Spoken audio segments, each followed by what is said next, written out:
actually that much to inform people with. It was a lot of people contacting us saying what's going on, what's happening, and the reality is we didn't really know. So Whoa. Have you hit that subscribe button? If not, what are you waiting for? Do it. What is up, everyone? Welcome back to TotalSport and another special video. Today we have got a man who we did record with a while back when it was the winning mentality days, and now we've got Ben Warren with us, a Somerset County Cricket Club head of social media and all social stuff. I don't know what your actual title is, Ben. So what is something it? digital related. It sort of seems to change every day, but yeah, digital something. And Somerset are one of the, I think, the highest achieving club in terms of digital in England at the moment, and across Europe and in the world. So talk to us about that, Ben. First off, how did you get into digital, social, that kind of stuff? Yeah, sure. So it's been an interesting journey. So I grew up a Somerset fan from around here down in Taunton. Quickly realised that despite my lofty playing ambitions, it was never quite going to happen. So around about sort of 13, I was always keen on sport, and I think from sort of ages sort of 15 to when I went to college and stuff, was quite interested in sort of the business side of it more than sort of coaching and things like that. So I went to university and studied sports marketing for a few years up in Northampton, which was great. Did some work up in Northampton after that with an agency that looked after the sort of football leagues, social media channels and bits and pieces like that. So quickly kind of as kind of social media and the digital landscape was changing, I guess I was fairly lucky in that I had an education through university and an agency to kind of, as it was on the up, to kind of give me some really good schooling, and the opportunity to come back to Somerset came up, and I was fortunate enough to get it in 2015, and it's been, here we are 5 years later, and as I said, very lucky in a way that kind of my sort of last 5 years of growth sort of coincided with the industry moving forward quickly and trends shifting to mean that initially I sort of came in and just to send a few tweets here and there, and it kind of, it's changed to a whole sort of digital stratosphere, if you like, to encompass a number of things. Yeah, and alongside that, obviously the county itself and the engagement you're getting on social media is growing still.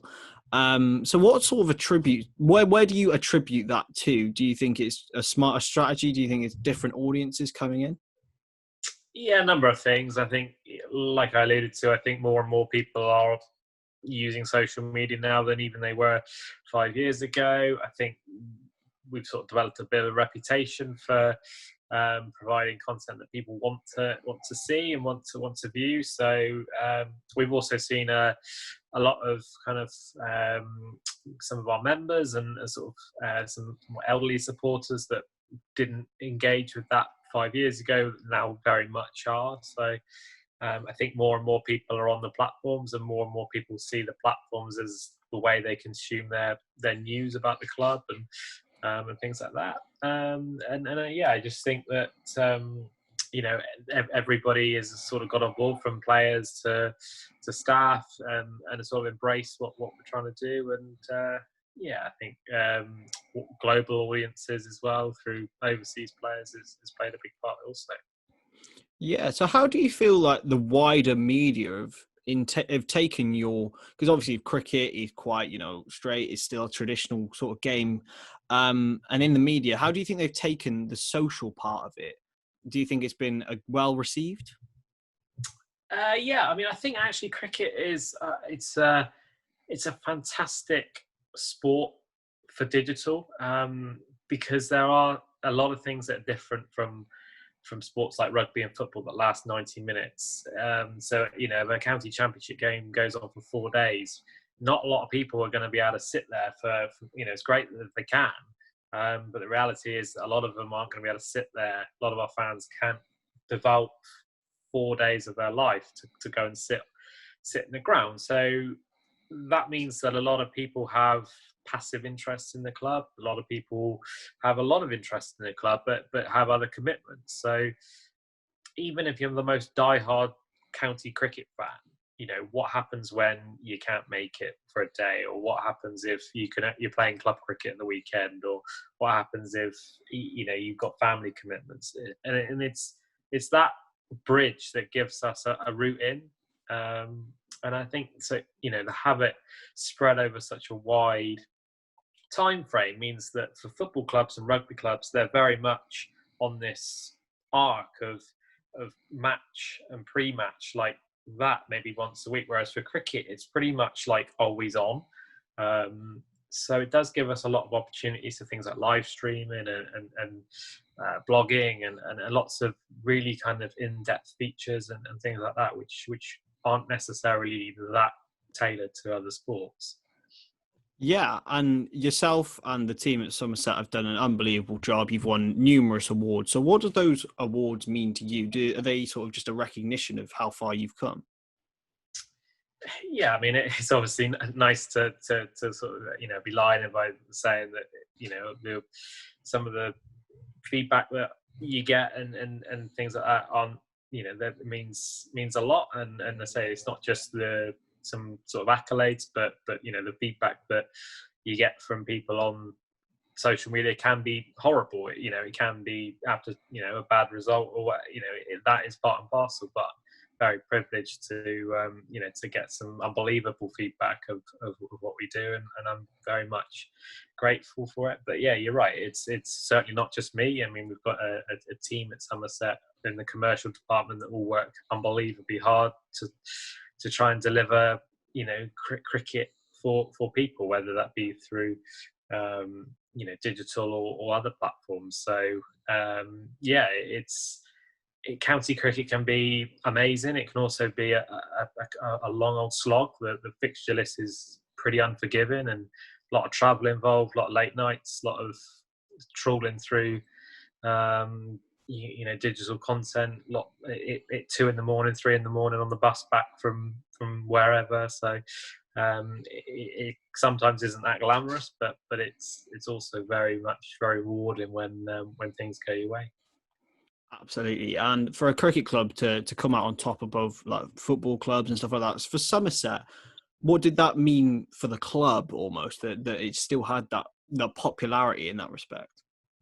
Yeah, I mean, I think that particular report is obviously fantastic to sort of be ranked around those kinds of giants of digital. I absolutely would never say that we were on a par or even beyond Premier League football clubs. I think the report was sort of it took into an algorithm based on how many supporters and followers that clubs had. So yeah, it was very much a kind of great to be recognised. It probably, you know, I've been on a journey for the last 5 years to try and convince some people that I didn't just sort of sit on Facebook and, you know, like it almost had a stigma attached to it for the first couple of years, you know, like, oh, you know, social media is very you know, fun, very engaging, but ultimately it was a bit of a, you know, a job for people that couldn't really have many skills, or I guess there was a slight stigma attached. So I think that's definitely changing now. I think, you know, I've always said that social media is one thing, but actually what I would consider this is a digital marketing and PR role, that actually social media is just one vehicle in which we can deliver that content through. So yeah, I think when you get awards like that and you get the recognition like that, it does help kind of not justify your existence, but it does give, you know, it keeps that role and that journey going. Actually, these, you know, there are people like me, very talented around the country and in other sports, and it just keeps that kind of perception that it, you know, it's not just a role for for sort of low skill, and it does require some effort. Yeah, so COVID-19 has caused a disruption to everyone, especially, you know, people in the sporting world as well, as obviously the horrible stuff in the NHS and that kind of stuff. So how did you and Somerset deal with that? And what sort of mechanism do you use to keep people engaged? Yeah, it was difficult. As I'm sure it has been for for everyone. You know, there won't be many in any industry that have found it easier than it has been in previous months.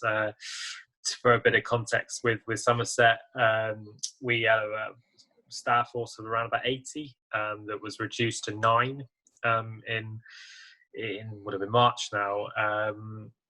So I was one of those that weren't furloughed, so I've sort of carried on throughout the lockdown and with a very, very skeleton staff that the social media with it was still there ticking over. We're trying to produce entertaining content, trying to keep the public relations side of things going. We were dead keen as a club to help support the local community, which is obviously fantastic. And we did things like charity shirts and turning on floodlights and calling elderly members and all these sorts of schemes and campaigns that they take time, and it was absolutely the right thing to do. But for 9 people, whilst they're trying to communicate effectively to inform people when there wasn't actually that much to inform people with, it was a lot of people contacting us saying what's going on, what's happening, and the reality is we didn't really know. So tricky, but I think we tried to target a few different areas and trying to do right by our fans and right by the community, and a few kind of side projects with old match footage and bits and pieces and I think we got the blend pretty okay in the end. And yeah, so for yourself, did your job change? Did your job change a lot because you had to sort of fill in a few more of people's roles when we were skeleton staffed? Yeah. I mean, so typically there was probably 3 or 4 of us that would sort of consider ourselves the sort of commercial communications, PR, whereas unfortunately they were all furloughed. So it meant that traditionally some of the tasks that were spread around, and it was almost trying to. It was hard. Everything took a lot of time. During the summer, it's like content can come your way sometimes very easily, sometimes you have to work for it, and even during the cricket winter, sometimes content, whilst you normally have to dig a little deeper, this was digging as far deep as you could get with no imminent return of cricket. And I think with cricket, the difficulty was we'd already gone 6 months of off season. Like normally come March, we're like can't wait for the new season to start because we've just spent the last 6 months putting all our strategies in place and building up to the summer, and you really feel that kind of excitement around bringing the fans with you on that journey into the new season. So to have that cut short and to have to go again in terms of non-cricket related content and keeping people both entertained and informed was that was probably the most tricky bit, was having to sort of mentally reset yourself to kind of go out of your usual cycles and go again with everything. I can imagine. And one of the new strategies that you have put in place is the live streaming stuff, which obviously it was in its infancy last season, and now it's got even more development. So talk to me about that, and what sort of developments have you made and will you make with it? Yeah, it's been a really exciting project, really, actually. It sort of started probably 4 years ago now, in 2016, when this is a project which has been bought out of media rights changes and technology shifts. So in 2016, counties weren't really permitted to do much digitally in terms of media rights because the TV deal that came in from the ECB and Sky, things like Twitter and highlights clips and things weren't really a thing. So probably all started in 2016 when counties were permitted to show sort of 15-second, 30-second clips as they happen on their websites and social media channels. So that was kind of route one. If somebody took a wicket, we could get hold of that footage and put it on our channels, which is something that previously we'd had to wait an hour after play before we were able to do.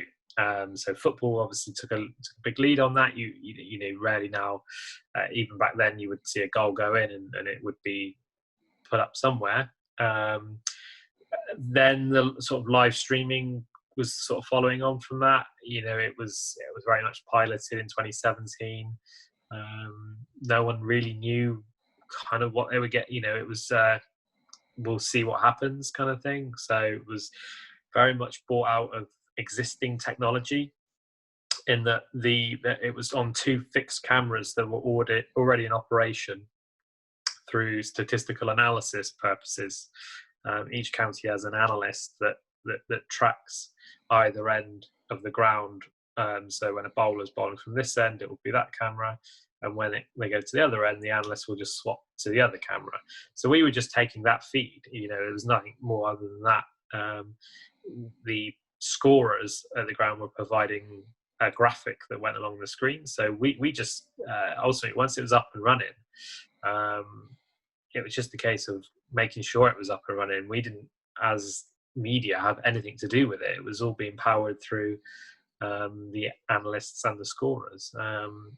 That changed in 2018 when we were able to pipe in commentary, which again was once executed, was a simple process of, again, you're not doing anything with it. You're just sitting there hoping that it doesn't crash, and you've got these things that are all piping into it, and it was making itself a pretty good little product, really. It was, considering it was sort of bought out of no resource, people were starting to pick up, and we had a few games where we were starting to get some really good numbers, and the feedback was getting good. And yeah, in 2019 we sort of tried to take it to the next level, and we started adding a few replays in that I was sort of customly kind of going in and starting to take more of an active role, rather than purely on. Normally my role would have been purely social or technological around the ground, website, that sort of thing. The stream then became a bit of an addition to my workload. Make sure because sometimes if the stream went down or the commentary wasn't quite right, suddenly we were getting a lot of feedback in terms of, we need to get this right. So yeah, last year was probably it was the biggest year, and again, it was just sort of taking off, and it was going to the point where we had a couple of million views on it. We had players from Pakistan playing from us, and got a big old following out in Asia that were helping those numbers. And then that brings us to this year, which is where a new television deal between the ECB and Sky comes in for the next 4 years, between 2020 and 2024. That meant that some of the restrictions have been lifted on the live stream. So it meant that counties could be a lot more flexible around how they broadcast their streams, what technology they can use on their streams. And it kind of meant that the playing field that was quite restricted was suddenly very open. So a lot of counties have invested in the technology and sort of turning that sort of almost webcam into a little bit of a micro production. We were keen. We were definitely keen to do it. We invested in 3 new cameras around the ground. We invested in a slow motion camera. We invested in a camcorder that we were looking to get manned. Then coronavirus hit, and it meant, and I'll always point back to a kind of a day in March where I kind of had this, we started to see Premier League matches postponed. We'd started to see this world change, and the back of my mind was always this point that's like, how we may well get a stage here where we're playing cricket behind closed doors. And that thought never really left. It was always in the back of my mind that we could get into a position where at some point this summer, what happens if we play cricket behind closed doors, and how are people going to watch? And that meant that the live stream was always there, and luckily we had all of the technology in place to go in April. And it meant that when we finally did get underway officially on August the 1st last week, it meant that we were in a pretty good place, and we managed to.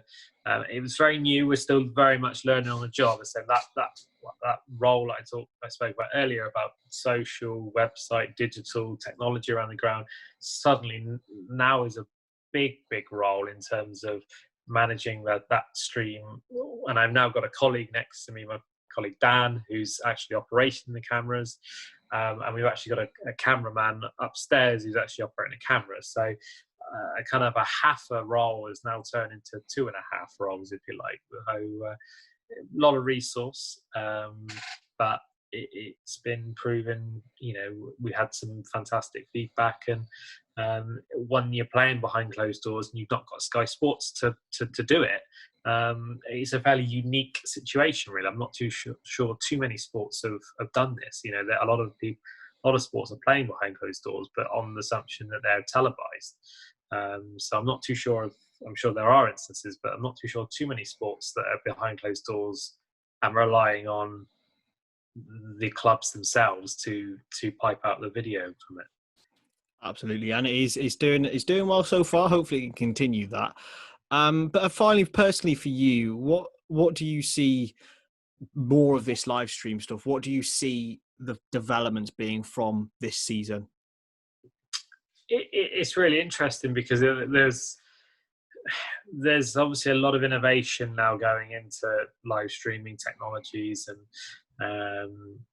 I think for us it's always going to be a balance between cost, output, resource, and the actual experience. I think we're going to continue to refine that over the next. We know we've definitely got 4 years of doing this before things might change again with media rights. We don't have any anticipation of charging people for the service. We love the fact that it's free and it's open to all fans of all counties.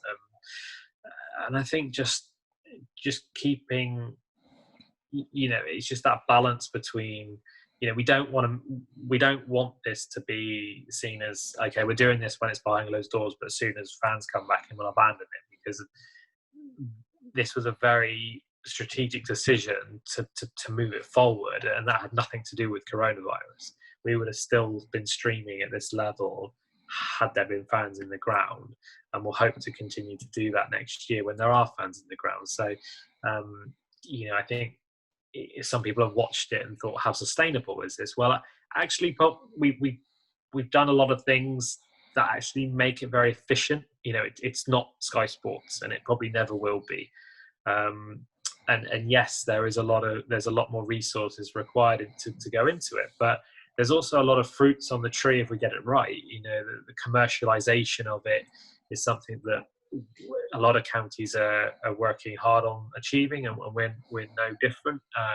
We don't want to charge for the service, but there could be, if we look at the numbers and compared to, if there was 5,000 people watch the stream compared to 2,000 people in the ground, then suddenly you look at kind of inventory, advertising boards, things like that, and you start to put a value on that. And that's where, when you start thinking about, when you start looking at numbers and you start looking at the average viewing figures, you see a lot of people from the UK, a lot of people watching over 30 minutes. So suddenly, from an advertising point of view, that does become quite exciting, in that actually we never want to detract from the overall experience of watching. But equally, we're obviously going through financial hardship at the moment, and even before COVID, counties they're not the richest entities that you'll see around the sporting globe. So if we can provide this stream to create a significant revenue stream for the clubs, whilst giving people free sport to watch, and we know that there's an appetite for that, that'll do us just fine.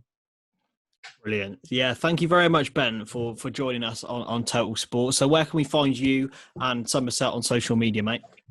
Yeah, no worries. So Somerset, just type in Somerset Cricket across all your platforms, and we should hopefully appear at the top of the list. Otherwise, I'm not doing my job right. Myself, I'm Ben Warren, SECC on Twitter, and that's where I can be found occasionally tweeting about cricket and bits and pieces. Yeah, so go drop Ben a follow, and yeah, thank you very much for watching and joining us, Ben. It's been a real pleasure, and we will see you all next time. Thank you, Chris.